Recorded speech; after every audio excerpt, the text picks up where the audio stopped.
Hello and welcome to S Nawaz classes once again. कैसे हैं आप? उम्मीद करते हैं आप सब अच्छे होंगे और खैरियत के साथ होंगे। आज हम लोग सेकेंड सेमेस्टर के फिनेंशियल अकाउंटिंग 2 से एक बहुत ही इंपॉर्टेंट चैप्टर जो आपके कॉलेज के इंटरनल एग्जाम के लिए भी बहुत ज्यादा इंपॉर्टेंट है, डिपार्टमेंटल अकाउंट्स, ये आज हम लोग करने वाले हैं। ठीक है, लेकिन आगे बढ़ने से पहले अगर आप हमारे चैनल पे नए हैं तो सब्सक्राइब जरूर कर दें और बेल आइकन दबा दें, क्योंकि हमारे बहुत सारे वीडियोस आने वाले हैं तो आपको उनके नोटिफिकेशंस मिलते रहेंगे। अपने दोस्तों को शेयर भी करें। डिपार्टमेंटल अकाउंट के बारे में पहले हम लोग समझेंगे कि आखिर डिपार्टमेंटल अकाउंट होता क्या है, किसे हम लोग कहते हैं डिपार्टमेंटल अकाउंट। ठीक है, तो डिपार्टमेंटल अकाउंट करने के लिए डिपार्टमेंट, कोई भी एक बिजनेस हाउस होता है, उस बिजनेस हाउस को ऑपरेट अलग अलग डिपार्टमेंट से किया जाता है। मतलब एक बिजनेस हाउस का अलग अलग डिपार्टमेंट हो सकता है ना, कि मान लीजिए कि एक बिजनेस हाउस है ना, एक बिजनेस हाउस है और ये बिजनेस हाउस में ये बिजनेस हाउस जो है ये बिजनेस हाउस है। अब ये बिजनेस हाउस का मान लेते हैं दो डिपार्टमेंट है। कितना डिपार्टमेंट है? दो डिपार्टमेंट है, अलग अलग डिपार्टमेंट है। ठीक है, एक एक डिपार्टमेंट अगर आप मान लेते हैं कि वो मान लीजिए स्टेशनरी से रिलेटेड है, तो एक डिपार्टमेंट में कॉपीज वगैरह बनता है ना, कॉपी का डिपार्टमेंट है जहां पे कॉपीज बनते हैं, और एक डिपार्टमेंट जहां पे है जहां पे पेन बनते हैं, पेन्स।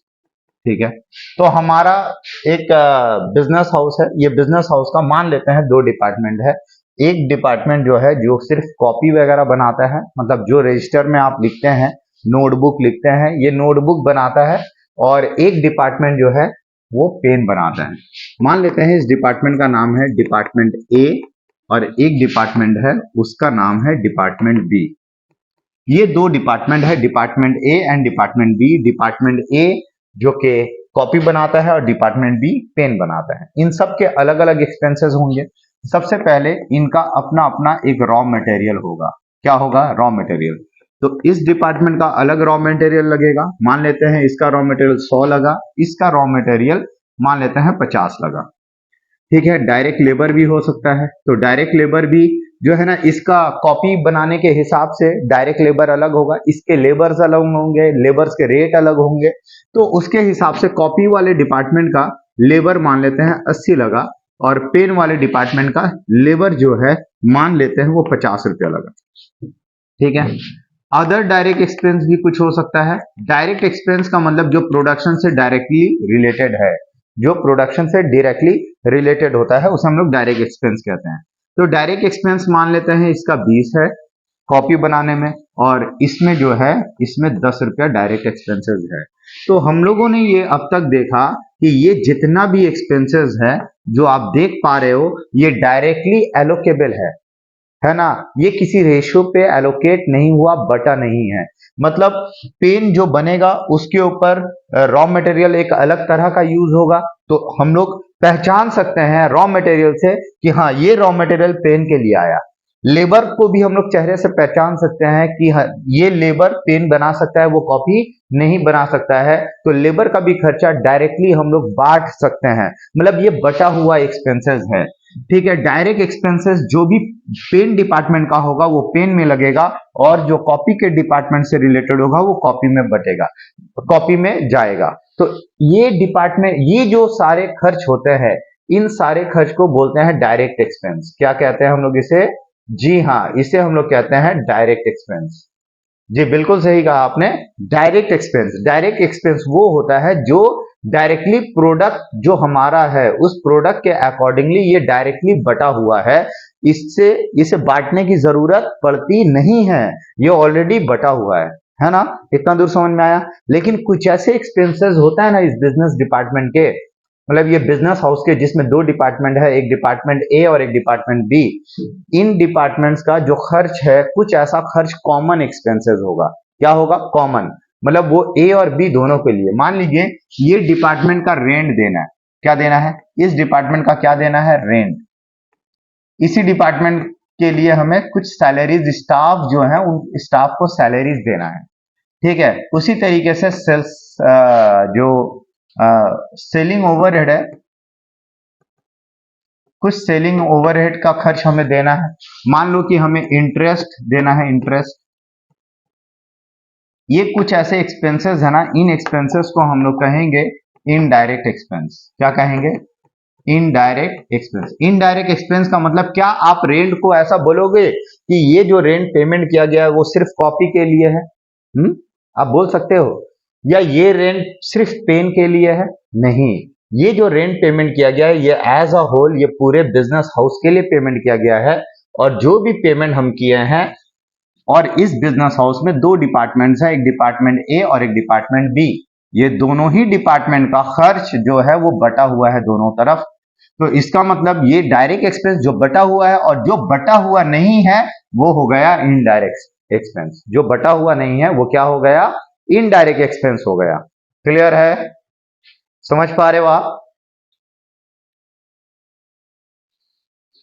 तो इसका मतलब ये जो इनडायरेक्ट एक्सपेंसेस है इन्हें हमें बांटना पड़ता है किसी एक फिक्स्ड रेशियो में, एक सर्टेन रेशियो में हमें बांटना पड़ता है, सर्टेन रेशियोज में बांटना पड़ता है। तो इसी को बांटने का काम हम लोग डिपार्टमेंटल अकाउंट में करने वाले हैं।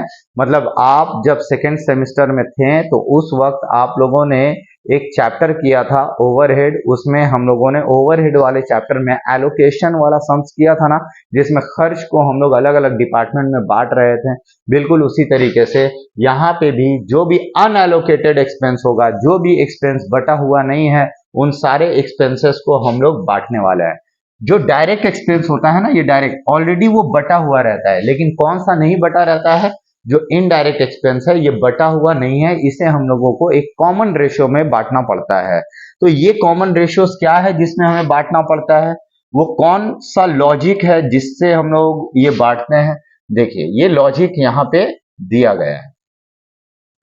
देखिए, in practice the following general rules are usually applied for allocation and apportionment of expenses.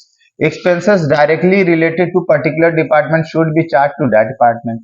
मान लो कोई भी डायरेक्ट एक्सपेंस है वो उसी डिपार्टमेंट में जाएगा जिस डिपार्टमेंट का वो खर्च हुआ है।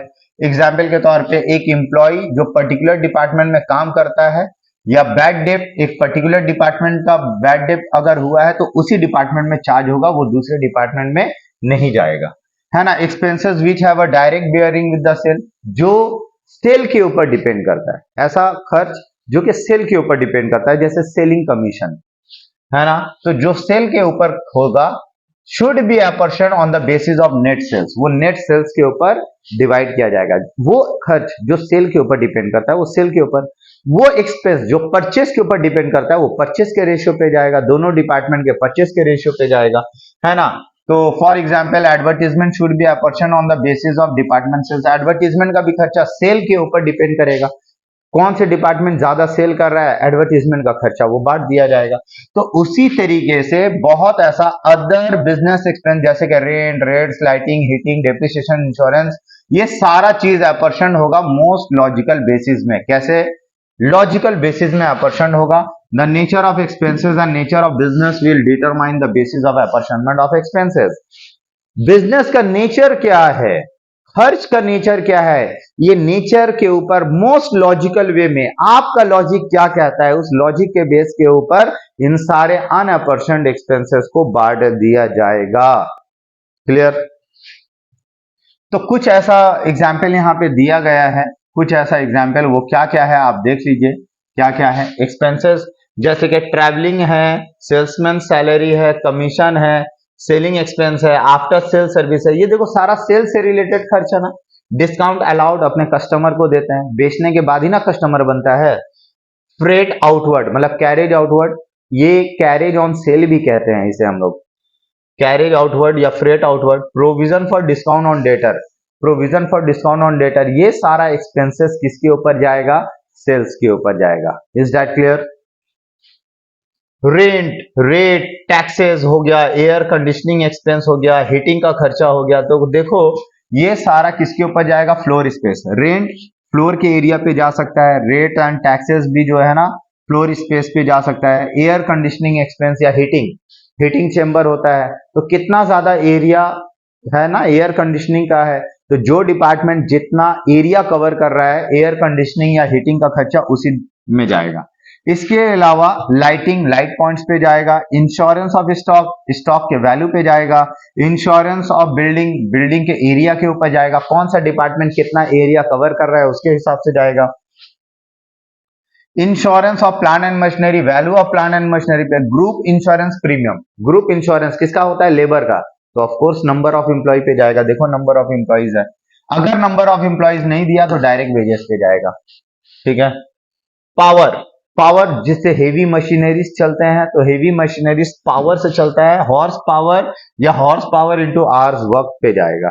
ठीक है। अगर आवर्स वर्क भी दिया है, हॉर्स पावर भी दिया है, तो दोनों को मल्टीप्लाई करेंगे और जो रेशियो निकलेगा दोनों डिपार्टमेंट या तीन डिपार्टमेंट के दरमियान में वो बढ़ेगा। ठीक है। उसके बाद डिप्रिसिएशन, रिपेयर एंड रिन्यूअल, ये सब वैल्यू ऑफ एसेट पे जाएगा। कैंटीन का खर्च नंबर ऑफ एम्प्लॉयज पे, लेबर वेलफेयर एक्सपेंस भी जो भी लेबर से रिलेटेड होगा नंबर ऑफ एम्प्लॉयज पे जाएगा। ठीक है ना। और वर्क मैनेजर सैलरी, जो वर्क मैनेजर होता है वो अलग अलग डिपार्टमेंट में अपना टाइम डिवोट करता है, तो जिस डिपार्टमेंट में जितना वो टाइम डिवोट करेगा उस डिपार्टमेंट में उतना उस रेशियो के बेसिस के ऊपर उसका सैलरी जाएगा।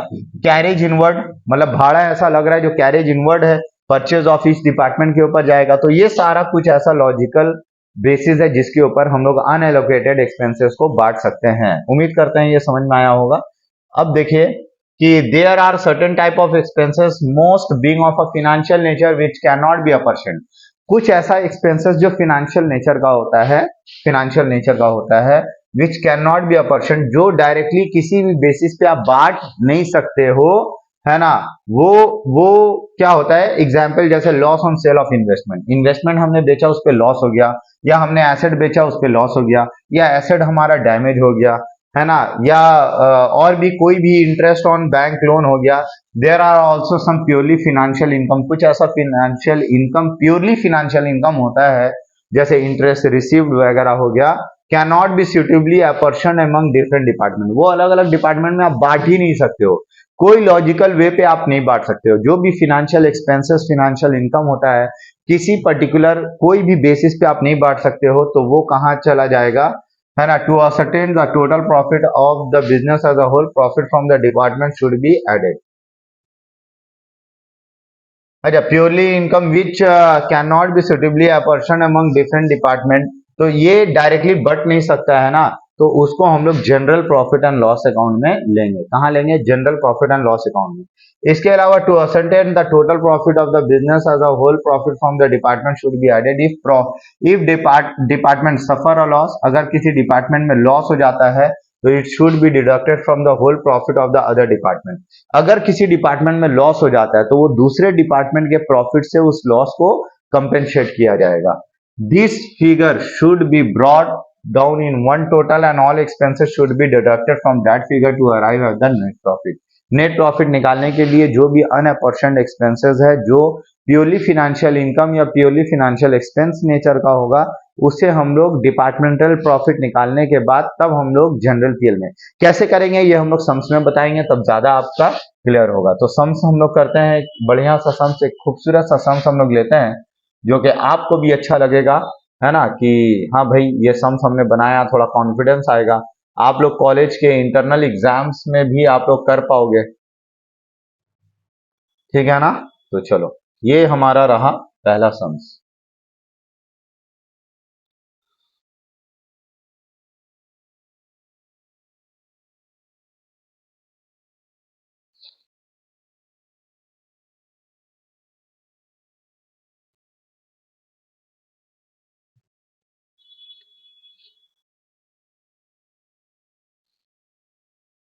चलिए, ये हमारा है पहला सम्स।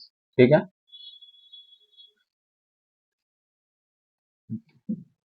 पहला सम्स हम लोग पढ़ते हैं, क्या लिखा है।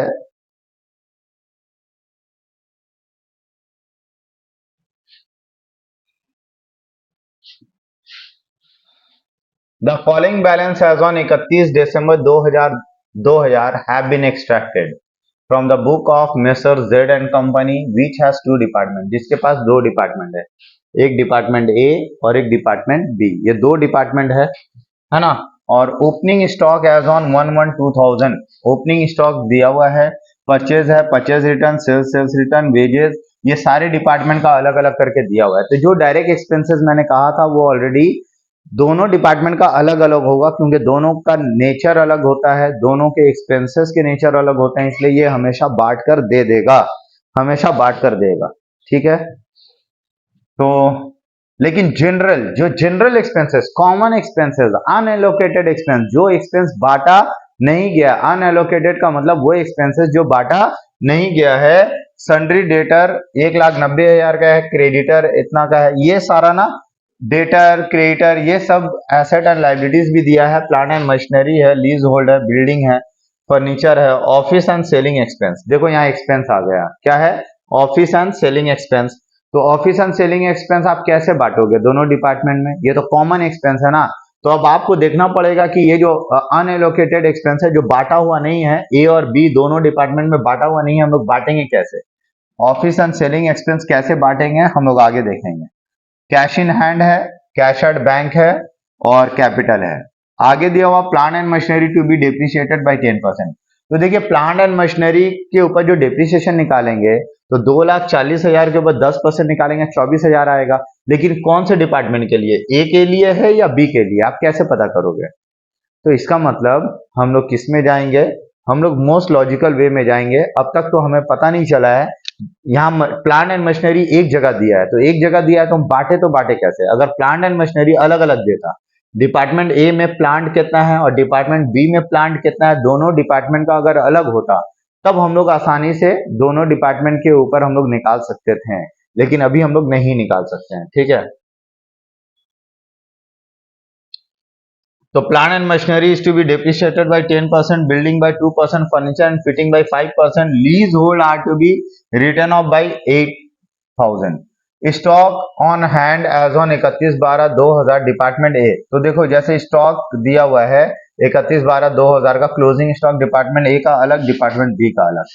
यहां आप लाइन पढ़ो, आप लाइन पढ़ो क्या दिया है, all unallocated expenses to be apportioned in the ratio of net sales of each department.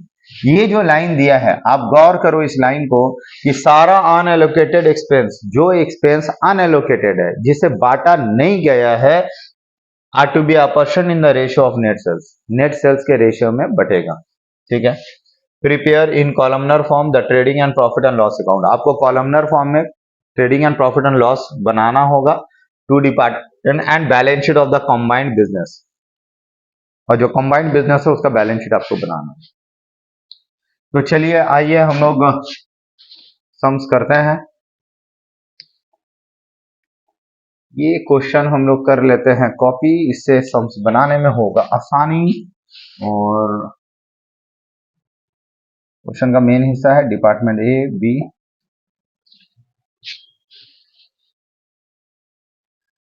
हाँ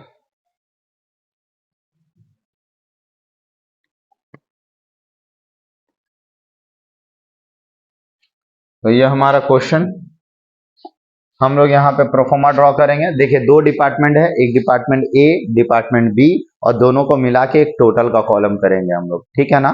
और आप लोग कैलकुलेटर तैयार रखना, जो भी होगा आप लोग खुद कैलकुलेट करना, हो सकता है कि मेरे कैलकुलेशन में मिस्टेक हो जाए, वैसे मैं भी यहाँ पे कैलकुलेटर लेकर ही बैठा हूँ, तो अगर इनकेस कुछ मिस हो जाए तो आप लोग उस चीज को देख लेना, ठीक है।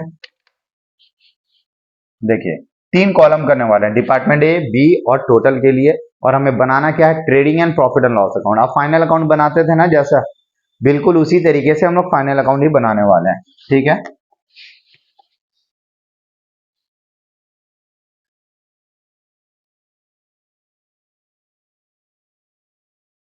प्रोफोमा आप खींचे,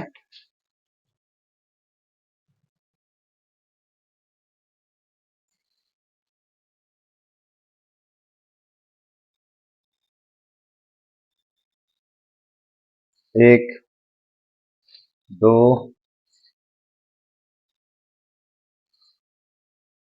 तीन कॉलम,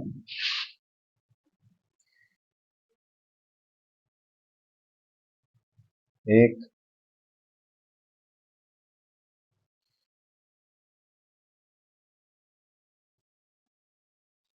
दो,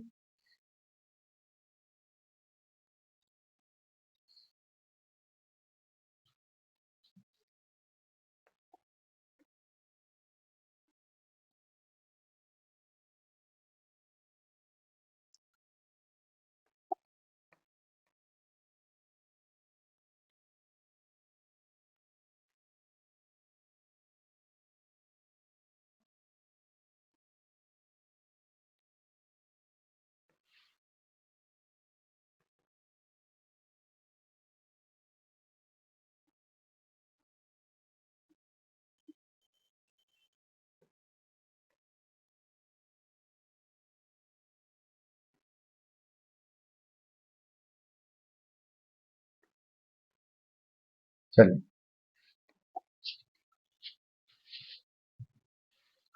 ऊपर में लिखते हैं हम लोग, कंपनी का नाम क्या है?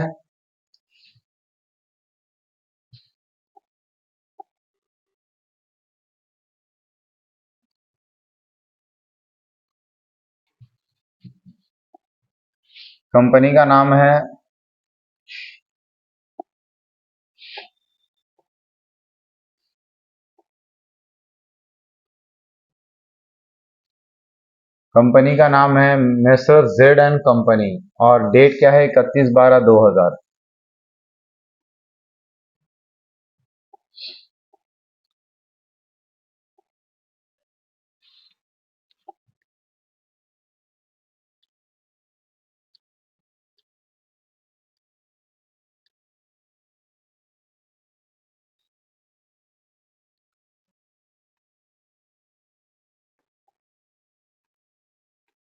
मेसर्स जेड एंड कंपनी, आप यहाँ पे लिखना departmental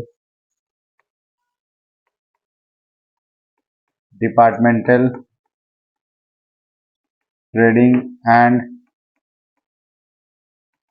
profit and loss account. उसके बाद लाइन में फॉर द ईयर एंडेड, कौन सा ईयर एंडेड है आप देख लो, 31 दिसंबर 2000, 31 दिसंबर 2000। ठीक है, चलो डिपार्टमेंट ए, डिपार्टमेंट बी और एक टोटल का कॉलम करेंगे, ए, बी और टोटल।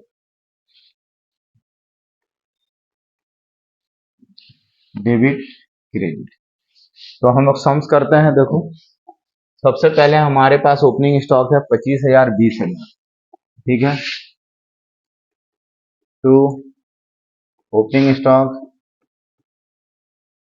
25,000, 20,000, तो कुल मिलाकर कितना हो गया? 45,000, ठीक है। फिर क्या है हमारे पास? परचेज है 2,30,000, 1,90,000, लेकिन परचेज रिटर्न भी है 2,000 और 1,000। तो देखो पहले हम लोगों का यहाँ डिटेल कॉलम नहीं है, जैसे हम लोग फाइनल अकाउंट में डिटेल कॉलम करते हैं, यहाँ डिटेल कॉलम हमारा नहीं है। तब क्या करेंगे? तो लिखेंगे टू परचेज लेस रिटर्न, तो 2,30,000 से 2,000 माइनस करके लिखेंगे, और 1,90,000 से 1,000 माइनस करके लिखेंगे। तो यहाँ लिखेंगे टू परचेजेस लेस रिटर्न, तो भैया 2,30,000 से 2,000 माइनस करोगे तो कितना बचेगा? 2,28,000, और 1,90,000 से 1,000 माइनस कर दो 189,000। इन दोनों को जोड़ दो आप,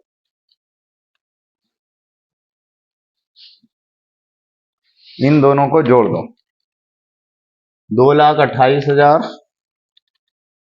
और 189,000 आया है 4,17,000। चेक कर लेना आप लोग सही है या गलत है।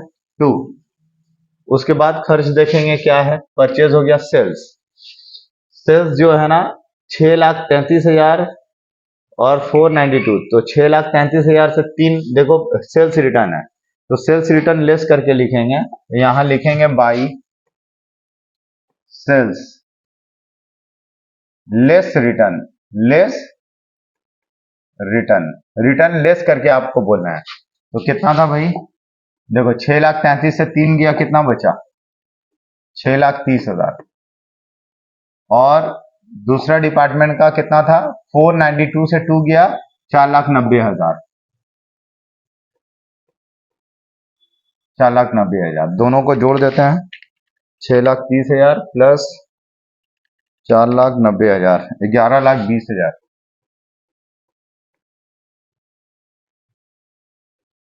ये 11,20,000 टोटल सेल्स आया। क्लियर है। अब हम लोग लिखेंगे by closing stock. Closing stock जो है ना वो एडिशनल इंफॉर्मेशन में दिया था। क्लोजिंग स्टॉक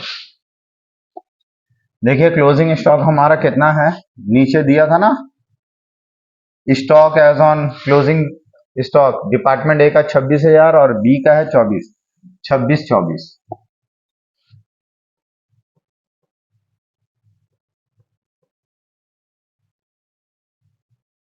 तो 50,000 हो गया टोटल। ठीक है। और एक्सपेंस देख लेते हैं, ऊपर वेजेस है 1,80,000 और 60,000। नीचे कहीं भी आउटस्टैंडिंग नहीं है तो आउटस्टैंडिंग जोड़ कर लेते हैं, 1,80,000 और 1,60,000।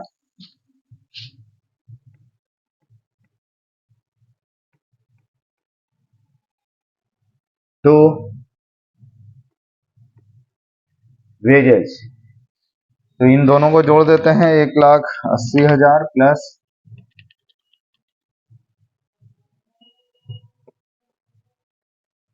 3,40,000। और क्या है, देखो मिसलेनियस चार्जेस दोनों बटा हुआ है, तो भैया ये मिसलेनियस चार्जेस जो है हम लोग प्रॉफिट एंड लॉस में लेंगे, ट्रेडिंग में और कोई आइटम नहीं आएगा। तो ट्रेडिंग में हम लोग सबसे पहले जीपी निकालेंगे। तो आप जीपी निकालो,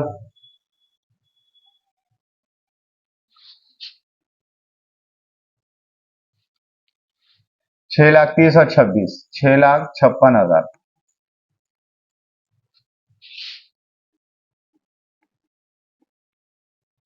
6,56,000 से माइनस करेंगे 25,000, 2,28,000, 1,80,000, 2,23,000।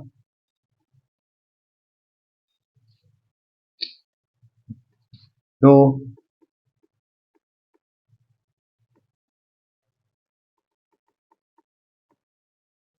Gross profit CD 4,90,000 plus 24,000, 5,14,000। 5,14,000 में से अब ये माइनस करेंगे, -20,000, -189,000 और 1,60,000, ये बचा 145,000। तो टोटल कितना हो गया भाई, 11,70,000।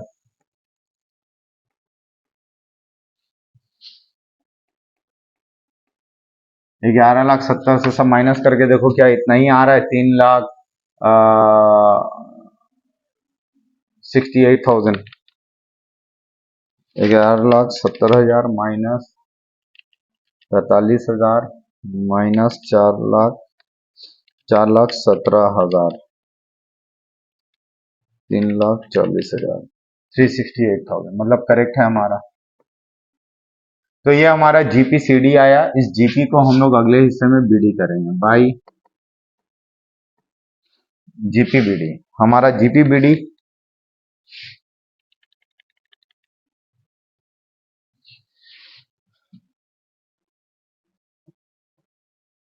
2,23,000, 145,000, 368,000। जीपी बीडी करके हम लोग यहाँ करेंगे 2। अब हम लोग क्या करेंगे, सारा एक्सपेंसेस अब हम लोग लिखेंगे। तो देखो सबसे पहले जो एलोकेटेड एक्सपेंस था मिसलेनियस एक्सपेंस, ये मिसलेनियस चार्जेस था ना 35,000 का, तो पहले वो लिखेंगे 2 मिसलेनियस चार्जेस। कितना है, 35,32, डायरेक्ट बटा हुआ है 35,000, 32,000। तो दोनों को जोड़ेंगे तो 67,000 आएगा। ठीक है, अब जितना भी अनएलोकेटेड एक्सपेंसेस है, ये सारा अनएलोकेटेड एक्सपेंसेस हमें लेना है। जैसे कि यहाँ पे ऑफिस एंड सेलिंग एक्सपेंस 1,28,000 है, ये बटा हुआ नहीं है। Office and selling expense, office and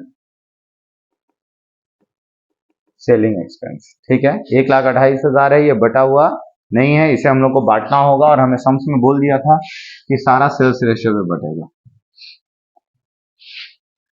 plant and machinery के ऊपर डिप्रिसिएशन है 10%, बिल्डिंग के ऊपर 2%, फर्नीचर के ऊपर 5%। लीज होल्ड प्रॉपर्टी को लीज होल्ड जो है ना उसको राइट ऑफ करना है 8,000 पे। द स्टॉक ऑन हैंड दोनों हो गया। Unallocated expenses to be apportion in the ratio of net sales, net sales के रेशियो पे अनएलोकेटेड एक्सपेंस होगा। तो भैया नेट सेल्स का रेशियो हमें निकालना है। वर्किंग नोट में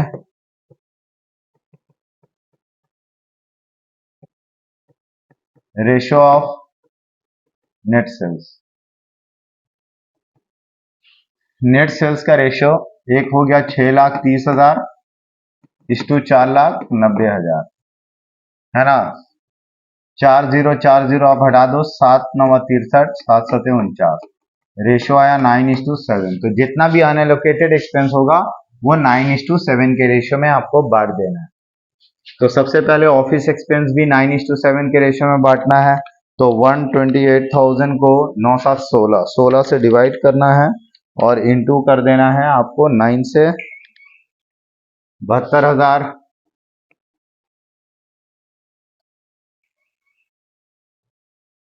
56,000, ठीक है। इसके बाद ऑफिस के उसके बाद डेप्रिसिएशन है ना, तो हम लोग लिखेंगे टू डेप्रिसिएशन किसके किसके ऊपर है। सबसे पहले मशीनरी के ऊपर है ना, फिर फर्नीचर के ऊपर है। तो देखिए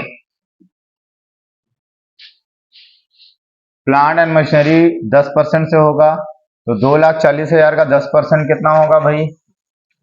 2,40,000 का 10% 24,000, तो इसके ऊपर हो गया 24,000।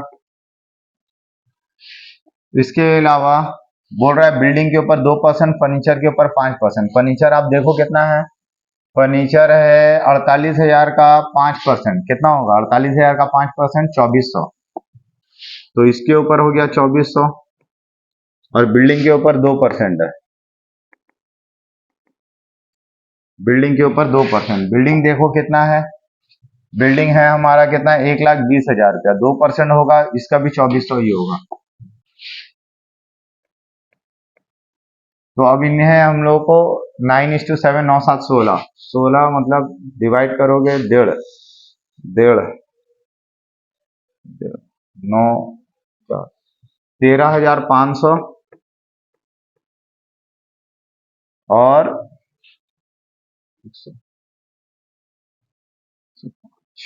10,500, ठीक है। तो बस इसमें एक एक जीरो कर दो, 1350 1050 1350 1050। सारा सेल्स रेशियो में बांटना था, मतलब 9:7। हमें बोला है जो भी अनएलोकेटेड एक्सपेंस है सम्स में जैसा बोल दिया है आपको वैसा करना है। सम्स में अगर नहीं बोलेगा तब अपना लॉजिक आपको लगाना है। क्लियर है, ठीक है।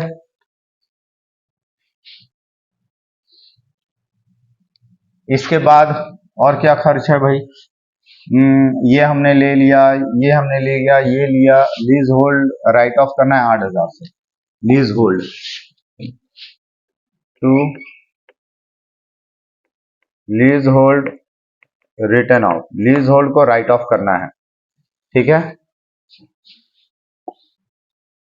लीज होल्ड को राइट ऑफ करना है, तो लीज होल्ड है 8,000, तो 8,000 को राइट ऑफ करना है। तो 8,000 को 16 से डिवाइड करेंगे 0.5, तो 9, 4,500, 3,500। आप लोग चेक कर लेना, ठीक है। मैं गलत भी हो सकता हूँ, में भी हो सकता है कि ये मिस्टेक हो रहा हो। इसके अलावा कुछ भी और है चेक करना है आपको। लीज होल्ड हो गया, स्टॉक हो गया, और कुछ भी नहीं है, ठीक है। नहीं है तो हम लोग यहाँ पे क्या निकालेंगे, हम लोग यहाँ पे नेट प्रॉफिट निकालेंगे। टू डिपार्टमेंटल प्रॉफिट या टू नेट प्रॉफिट, और कुछ खर्च नहीं है, यही नेट प्रॉफिट हो गया, यही हमारा नेट प्रॉफिट हो गया। तो आप नेट प्रॉफिट निकालो।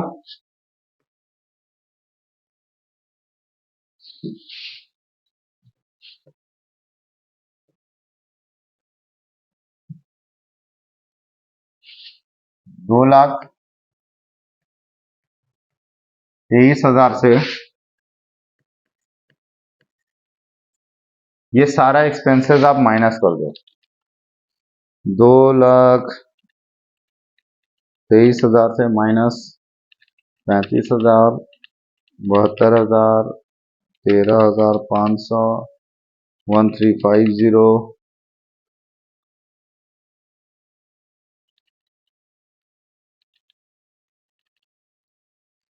23,000 माइनस 35,000 माइनस 72,000 माइनस 13,500 माइनस 2,700, आपका आया 97।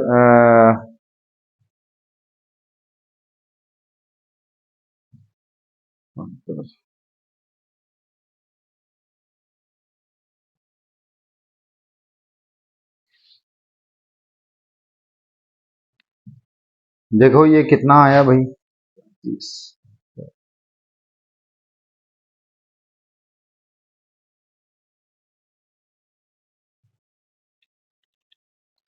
223,000 minus 35,000 minus 72,000 minus 13,500 minus 1350 minus 1350 minus 95,300, 95,300 ये आया आपका। ठीक है, दूसरा का 1,45,000, 145,000 से आप माइनस करो ये 145,000 माइनस 32,000, 56,000, 10,500, 1050, इससे 1050 माइनस 3500, 40,900, और अल्टीमेट जो प्रॉफिट आया 368,000। इससे आप ये माइनस करो,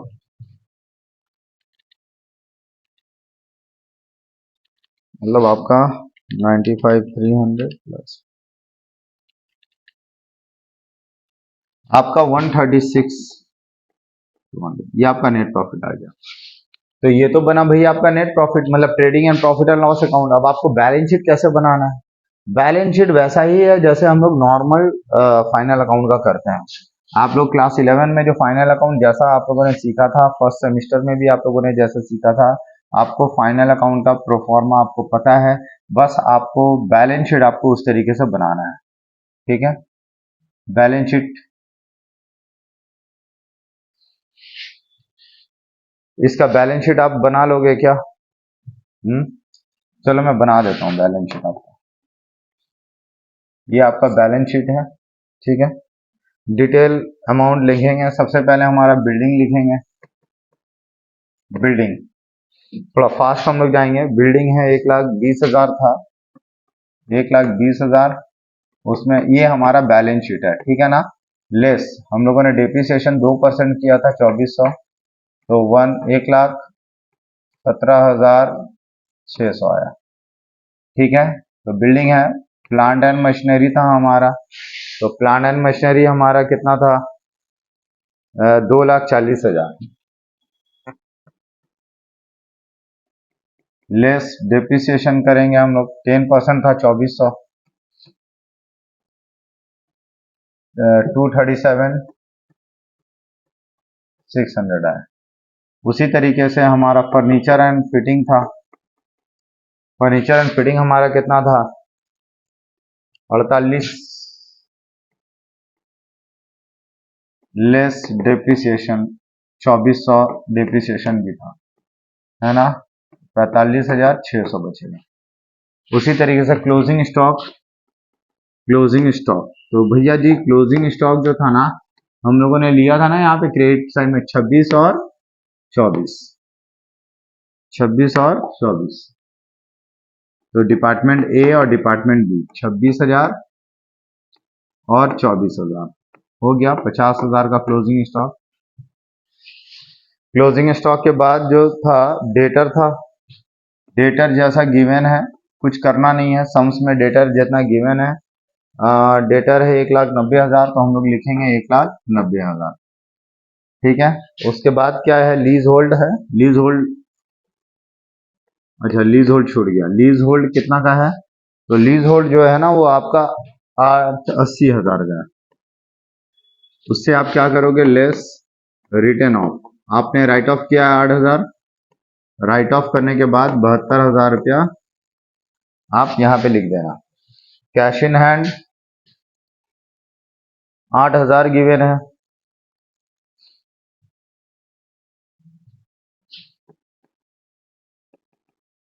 कैश इन हैंड 8,000 है। कैश एट बैंक 1,10,000,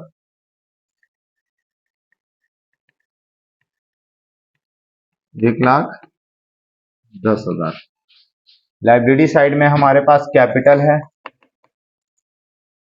कैपिटल में देखो नेट प्रॉफिट ऐड होगा, कैपिटल हमारा 5 लाख का है, दिखा रहा है 5 लाख, आप इसमें ऐड नेट प्रॉफिट कर लो, तो नेट प्रॉफिट हमारा कितना आया, देखो नेट प्रॉफिट आया 1,36,200। अब 1,36,200 तो कितना हो गया, 6,36,200, ये आपका कैपिटल आ गया। उसके बाद क्रेडिटर है, लाइबिलिटी खत्म और कुछ भी नहीं है, क्रेडिटर 173,000, दोनों तरफ आप टोटल कर लो, टोटल हो जाएगा ये, क्लियर है।